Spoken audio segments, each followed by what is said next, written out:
Welcome, team, to Metallarium pages or the Metallarium website. It's an honor to have the opportunity to talk to you about Cirith Ungol, your last album, Dark Parade, and other things related to the music. First of all, how are you? How is the band during the last years? I'm good. We're good. We worked hard on the album and stuff. I don't know if you just saw the post that we just sent out. I'll let you look at that later on. But anyway, yeah, it's all good. Before we talk about the new album, we would like to know how are you feeling about Forever Black? It was your first studio album after the reunion, but then the pandemic hit us. What does the album mean in Cirith Ungol's career? Yeah, that was a kind of a horrible misfortune thing with the whole pandemic hit. I mean, it was perfect timing for us that something always bad seemed to happen. But I really liked that album. It was I thought it was like really good, really consistent, and a good comeback for us. We'd done well. We When we first came back, we did Witch's Game, which was for a movie that actually is still in progress. So hopefully that'll come out sometime soon. So that kind of gave us the impetus to actually do another full length album. And I thought it came out really well. Most people seemed to like it, and it was a good comeback for us. And it kind of showed that we still kind of had it from like back in the day and stuff. So I mean, even after a 25-year break, it was kind of strange getting back and writing new material and everything. But I mean, once you start doing it, it kind of fell into place, and I thought it came out really well. Yes. Now you are releasing Dark Parade, and the situation seems better. At least we have no pandemic anymore. So when do you begin to work on this new album, and how do you know when it's time to release a new record? Well, we started working on it during the whole pandemic. I mean, it kind of, like I said, we didn't do anything. Nobody did anything for 2 years. Yes, So I mean, we had plenty. We did the EP, the Half Past Human, which you can see the poster up behind me here. yes.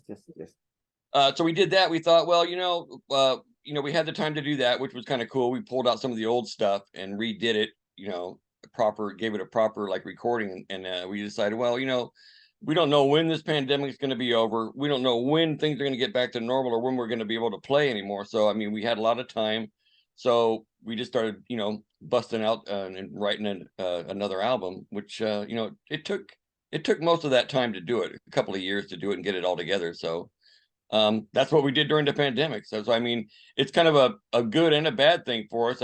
If I don't know how if we would have done it that I don't know what would have happened if the pandemic wouldn't have hit. If we would have done that or not, or if we would have just, kind of pieced it together and what might not even be done by now. So I have no idea, but it was a curse and a blessing, I guess, both ways. So, it worked out for us, and we're very happy with the way the Dark Parade came out. Okay, nice to hear. So by being a band that was formed in the 70s, you must have seen a lot of changes in the music industry and the technology musicians use for recording. So did your composing and recording process change much through all these decades? Oh yeah, actually, the demo process is pretty much the same. We've always, even back in the day, we had a home studio, 4 track, 8 track right now, so we can actually record what we're doing.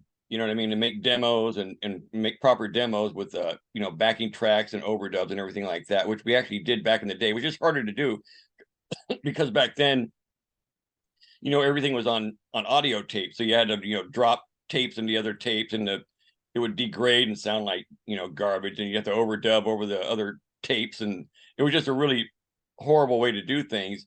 Modern technology is so much easier to record things. I was just joking about that the other day when we were playing. We were listening to what was it? We were listening to the middle break on Atom Smasher, where it does the scale go da, da, da, da, da, da, da. And I was talking to Armand, I think, from Night Demon. I go like, I have no recollection how many times that we did that take, because I mean, it was on tape, so it wasn't like nowadays if you hit a couple of notes you can go back and just do the couple of notes and record them. So it was like, you know, you do a whole solo, mess up a couple of notes, go back to the start and do it again every time, you know. So sometimes it would take, you know, innumerable takes to do things back in the day. It's so much better now. It's so much easier and it's so much quicker and it's so much it's it's it's way more fun. You can be more spontaneous and get things done a lot quicker and capture things that you really want to capture instead of going, you know, back over things and back over things, and it just gets, you know, it just gets tedious and it just doesn't come out right. So I'm glad about the new technology, and it really helped us with the last couple of albums. No, yeah, yeah, yeah. Well, when talking about from this new album, I have been listening to Dark Parade, and I consider this another great record, like the previous one. So somehow you found an equilibrium between a modern sound with the classic composition that you got in the 70s. So what is the key to achieve this? Are these new compositions at all, or songs that you rescued? Oh no, Forever Black and Dark Parade, they're all new. They were not songs from back in the day. The only one, like I said, the only ones that were those was the EP, the Half Past Human. And the Mhm. reason why we did that is because we wanted to resurrect some of the songs we had back in the day that we'd never done back then and give them a proper recording. But Forever Black and Dark Parade, that was all new, brand new stuff that we wrote, you know, for those albums. So no, there was nothing left over from back in the day. I mean, there are some songs that are still back in the archives and stuff, but if we haven't done them yet, we'll probably never do them. But you know, it's both those albums are, you know, like I said, they're brand new ideas and brand new recordings. Mm, okay. Also, another important thing about these new sounds is that we have your classic sound, but it still sounds fresh. So, in times when heavy metal and rock are still evolving now, but still evolving, but we still have bands that keep this classic sound, and even young bands that like to recreate this sound. What do you think about makes Cirith Ungol special, since you still manage to get fresh composition?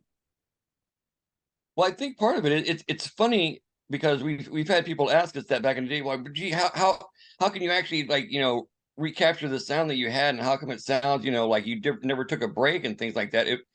We always joke and go, well, would say the same thing if like, you know, the Beatles got back together. They'd sound like the Beatles, you know what I mean? Because it's the same guys and it's the same mindset, it's the same influences. So that's really why it sounds like that. I mean, it's the same guys writing the music, you know, that were doing it back then. So it's the same influences and the same ideas that, you know, we all kind of have together, and the way that we write and the way that we compose and do the material. It's not going to change that radically because we're the same, you know, we're the same people doing the same thing. So I mean, we're not going to all of a sudden come out and sound like you know, a Norwegian death metal or something, you know. So it is we're going to sound like Cirith Ungol no matter what, I think, you know. So I mean, that's how that happens. So Well, yeah, yeah.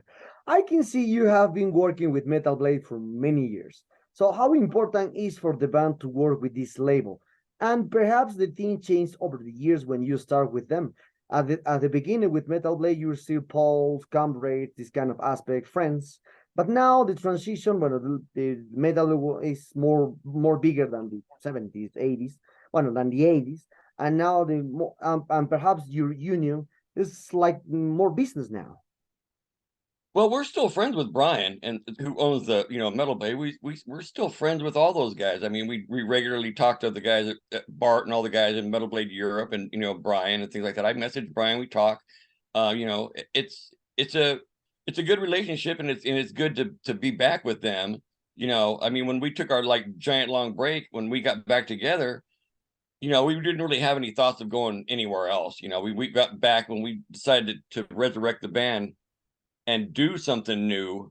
I mean, that's the first guys that we got a hold of and said, you know, we'd really like to, you know, continue our relationship here.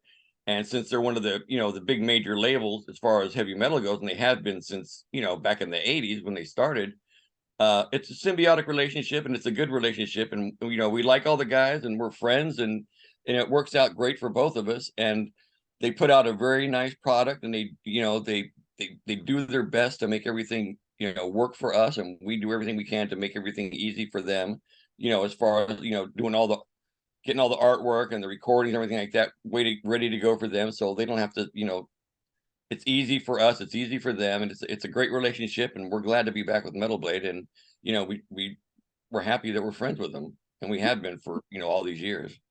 Okay, okay. Well, talking about from the future in general, and what kind of plans do you have, or what are your plans after releasing this Dark Parade? Perhaps you will embark tours, festivals next year, 2024. Perhaps you will come to Latin America in a full tour, or who knows? Perhaps also Asia, more videos upcoming, or who knows? Well, yeah, I really have no answer for that right now. It's all up to the booking agents and things. Which we have a booking agent for South America, so we have been down there a couple of times, and hopefully we can come back down, and do numerous dates down there. But normally we just kind of do the festival scene and do some one-off things, and we have Frost and Fires around the world. The festivals that Jarvis puts on. So I mean, hopefully we can do a lot more of that in 2024. We're really looking forward to that, because we didn't really do too much this year due to that. A lot of the festivals and things like that were pushed back from the pandemic, like we were talking about before. So a lot of the bands that they booked the last couple of years, they still owed the bookings to them. So we didn't do a lot of stuff this year. We were working on the album, getting that all ready to go. So hopefully 2024 we're going to do a lot more dates, and we're really looking forward to come to South America. There's a big fan base down there, and they love heavy metal. And we really love it down there. Like I said, we've been to Mexico, been to Brazil, and so we're really looking forward to coming back. Great, great, great to know. Now, talking about other aspects of the music, as I said in the first question, we mentioned it before that there are young bands trying to recreate the classic metal sound or the 80s sound. So why do you think, after many years where heavy metal evolved into different subgenres, so we still have young bands that keep this sound? Have you ever had the chance to listen to some of them? Yeah. Oh, yeah. Yeah. Like I said, we've done a lot of festivals in the last like 5 or 6 years, and we've played with a lot of them, and we've become friends with them, and I've listened to them. I think what it is, it's a lot of people grew up in that era, like MTV and the Headbangers Ball, and they used to play a lot of heavy metal on MTV and all the all that stuff. So I mean, that's really where that comes from. A lot of people are kind of hitting their mid 30s or whatever, and they're in bands, and it's their influence. That's their influence. It was the 80s, metal bands and stuff. So I mean, that's why a lot of bands sound like that. Our influences are earlier than that. The old, like, the older original metal bands. So that's why we kind of sound like the way we do. But that's the reason why it is. It's a classic era of metal for sure. I mean, the 80s. Anybody mentions heavy metal, they always bring up the 80s, right? So I mean, it's not like you don't see a lot of bands like going back and doing 90s style new metal stuff and things like that. I mean, which I have nothing bad to say about anybody's. Whatever they want to do is fine with me. But that's why a lot of bands are kind of do the classic metal sound. I think it's just influences and when they grew up, watching a lot of it, and it just became part of their DNA. Yes, yes, yes. It is quite interesting, because that the heavy metal sound can be related to a certain period of history when the world was far different from world we are living in now. As you can mention, heavy metal sound is 80 sound. So, and here we are in 2023 with young musicians playing a traditional heavy metal style, and people buying tapes and vinyls, for example. That's amazing now. So what is your perspective about this? To me, it's amazing because I remember when they first came out with cassette tapes, if anybody remembers what those are, right? And then CDs was going to put everybody out of business, and it kind of did. It pushed vinyl back into the background, and nobody was buying cassettes, so it was the new media, and so everybody was doing CDs, and then it was streaming that was going to destroy everything, which it kind of did for a while, and then people decided, they want to get back to a physical, more visceral thing, I mean, and get back to doing vinyl. And cassettes are making a comeback. If that's hard to believe for me, but they are. So I think that's what it is. And a lot of people think that, streaming and things like that, I mean, it's not the full audio experience. I'm not that big of an audiophile, you know what I mean? But people say, I mean, the vinyl people really love that. They love the sound of vinyl, and they love how it is, and they love the feel of it. And I actually like it too, because I mean, there's nothing better than, you know, especially like our album covers. I mean, I love to see them on a full size album.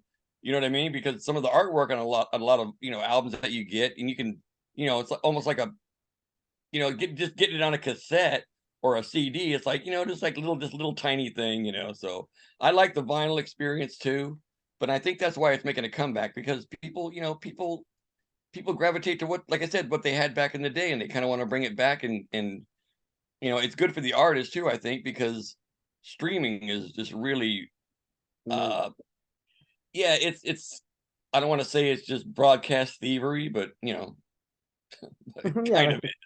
no, I understood what is. I understood what you said. So, for me too, the digital platforms is I don't like, even I don't have Spotify, so I don't know what happened in that platforms in general. Well, that's what I mean. If people, a lot of people, I don't have Spotify, I have Apple Music and stuff. I mean, we're on all those things, but you know, like I said, people, you know, people that are really into the audio quality, things like that, you know, they don't want to hear that. They want to hear the vinyl, and they want to hear things on tape. So Yes, yes, more yes. power to them. And I'm glad.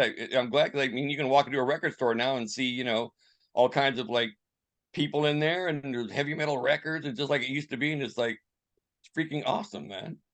Great. So, about the difference between decades, can you think about one thing that you love and hate from each decade since the 70s until nowadays? As far as music goes, Yes, yes, or yes. no, not really. I mean, like I said, I people would be very surprised at what I listen to. So I can't I can't say one decade's any better or any worse than the other ones. I mean, everybody's got their own taste. Everybody has their own, you know, wheelhouse that they listen to, and when they grew up and when their influences are. So I mean, more power to everybody. And you know, I have nothing bad to say about it. Good music is good music, whether, you know, whatever genre it is, whatever style it is, whatever era it's from, really.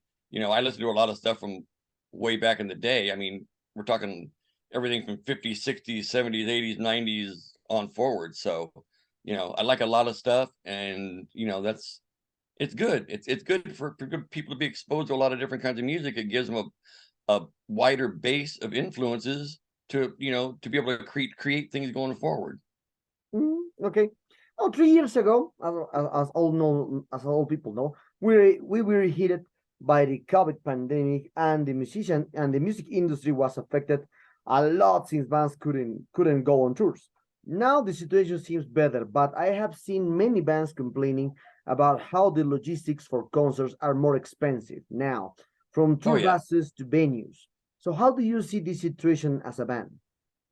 Yeah, it's a big thing, and I see a lot of things now on uh social media about uh nobody's buying like pre-sale tickets for concerts and festivals and stuff, and they get canceled because of these kind of things. So it's, and a lot of people, we've been booked for a few different festivals where those things happened. I mean, you know, the promoters kind of overextended themselves, and there weren't enough pre-sales for the things for the shows, and they end up having to cancel them. So it's, things are way more expensive. I mean, just look at how much the price of gas is right now. You know, airplane tickets are a lot more, and it takes a real commitment to do these kind of like concerts and festivals around the world. That's why, especially here in America, there's not that many companies that do it. There's just a couple that kind of have a monopoly on doing it, and it's mostly the, you know, the big major bands and the major players that, you know, do all the concerts, and everybody else has to kind of scrounge for whatever they can get. It's, you know, it's always kind of been like that, but it things are a lot more expensive nowadays, and it's harder to, you know, it's harder to make things even break even for, you know, for bands and promoters.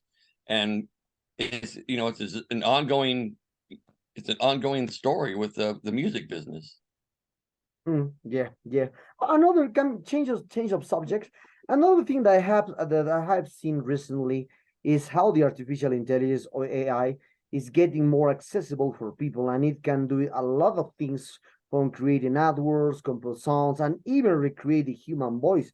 A lot of YouTube channels did this kind of aspect. For example, you can make now people create versions for a popular songs with the singers they want. So, do you think this will affect the music industry on a major scale sooner or later? Do you see yourself using perhaps these tools one day in the future? I don't see us doing it. No, there's no reason for us to do it. I'm sure it's being used, like I said, on the big multi-platinum artists and stuff. I mean, it goes back to like people just, singing along with tapes at concerts and acting like they're really doing things, and even what do they call that? You can get in digitally manipulate people's voices to put them in pitch and tune and things like that. I mean, that's been going on for a long time.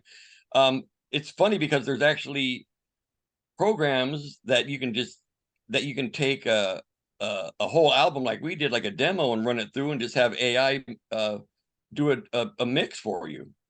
And they go through and what it'll do, you put your music into the system, and it'll go through it and it'll see what genre it is. It'll go through like thousands and thousands of different albums and kind of get a sound, and it'll spit it out for you, and you kind of go, wow, that's it's really strange. But yeah, it's been going on for a while, and I'm sure, like I said, the bands like us and the bands that are doing like the metal things like this, I don't think that's going to really affect them that much. But the big name bands and stuff, when they want to get a little bit of sweeten, or like make it easy for themselves, they're gonna do that, and the movie industry is certainly going to do that. So it's coming. Everybody be prepared for it. So you never know. Sooner or later, you're not going to know what's real and what's not real. You know what I mean? Except for the live experience, and even then, unless there's a break in the tape, you won't know what's going on. So Yeah, well, yeah. So, one thing that you mentioned is, but now where we're sometimes with the vinyl and tape come back, some people are consuming a little more physical in some ways, but depends of this point of view, because we're in years that there are no more bands that fill stadiums and everything is personalized by tastes and colors. And now thanks to the in general social media and their trends that are really silly sometimes, others implausible, or sometimes these kind of trends in the social media are very annoying because they're very stupid trends. So where do you think are enters in this generation that already consume little or nothing physical material and only takes music as accompaniment to work, to go to the gym, to go to the bed, wash the car? As you can see now, it's now like us, well, I prefer to hear the music like the old days since the 80s. Hear the CD more than 20 times, 30 times. That's the thing I love since the first I got in this style. But now, thanks to this, thanks to yeah. this, the people is just like, I will do my things, just the music with the background, and they hear Cirith, Ungol, Iron Maiden, Black Sabbath as a Oh yeah. background. Not like they put the correct attention to the music. Well, you know what? It's always kind of been like that. There's only a certain amount of people that are really, that are really hardcore about listening and enjoying music. I mean, a lot of people, it's just like you said, it's just background for them. Something to listen to while they're, working at the gym or driving in their car or whatever. And it nowadays, like you said, it's the streaming and the social media. A lot of it is just what's being, I don't want to say pushed upon them by the big companies and things like that, but I mean, you can go online and now you don't even have to listen to a person's full album. You just take the single of this and a single of that, and people just make their own playlist of just one-off things off this. They'll take a little bit of this, a little bit of that. I mean, it's always kind of been like that. I mean, back in the day, I mean, bands only did singles. They didn't do albums. You know what I mean? And that it's kind of like that now. In a way with the streaming services, but there's always going to be the hardcore people that are going to pick up the full album, the full CD, and listen to the whole thing and appreciate it for what it is. And those are the people that support the bands, support the metal scene and the rock scene in general, and go to the concerts and go to the festivals and stuff. That the casual people aren't going to those unless they're just trying to make a scene, or whatever. So it's always kind of been like that. I know what you're saying. It's kind of worse now because everything's just so fractionalized now, and there's just so much there's just so much stuff that's being thrown at people just so fast. There's no way to kind of catch on to something unless you really want to. So yes. We are very close on this interview, team, and for this aspect. And but you mentioned that now there's a lot of music appears in the world, right? And with this aspect, the taste and colors into especially into the metal, extreme metal, as you can see, there are no more technical, progressive, avant-garde, experimental, a lot of labels according to reviewers, journalists, etc. They put a lot of mixture because, and well, that's the way that extreme metal now is in the days. So, with this aspect, what do you think will happen to the next generations when they listen to music that is very personal? Would we be talking about a close word for the new band because they're no real longer a song radar with these personalized tastes of music because they prefer to listen more personalized artists. It's not like the when you hear for the first time Hallowed Be the Name, until now is a great song to hear and play festivals, but now it's not a band like creating another Hallowed Be the Name in the radio and just 10,000, just 100 people listen to this playlist, this too a small world of playlist personally music. yeah, it's funny because everything sooner or later makes a comeback. It seems like it. You know, like sooner or later everything comes back to where it was. So I mean, you never know. Sooner or later, metal may be back like it was in the 80s. You know what I mean? When everybody gets tired of what it is now. So I mean, you can only hope that that's going to happen. But it's always kind of been like that. There's the trends are always changing, and like I said, everything's just so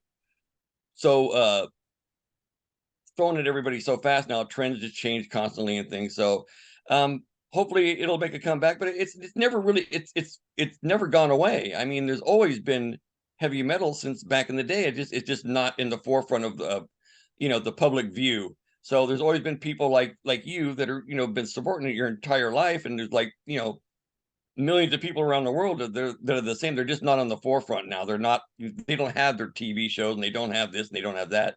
It's kind of more of an underground thing for the heavy metal scene, which is it's still thriving because there's still major labels putting out metal and stuff. It's just not on the radio, and there's really nowhere for it to be on the radio anymore or on TV right now. There are things, you see things on that come up, but it's not like mainstream like it was back in the 80s, and hopefully it'll get back that way again. Maybe, who knows? 5 years, 10 years, who knows? I mean, we never know what the trends are going to be even next year. So, God, let's hope that it all comes back in a big way. And if it doesn't, we're just going to keep going, and everybody's going to just keep listening to metal like they always have for the last, 40 years. Well, yeah. Well, Tim, the sad times arrive at this interview. I hope you enjoyed this one like me. Terrific guy, love this new record. Keep the flame active from the 80s, 70s in your career. So it's a great record. Perhaps do you want to add something to your Latin American fans and Metalerum followers? Yeah, I want to say, thank you for all the years of support. I mean, some of our biggest fan base is in Latin America, and I'm not just saying that just to say it. It's always been true, and we really appreciate that, and we really look forward to coming down there and visiting more than just a couple of countries, and seeing our fans down there, and meeting them, and after all these years, and hopefully we can all get together next year or the year after that, and as soon as possible. And thank you again for the interview. And Cirith Ungol, we love all our Latin American fans, and thank you so much.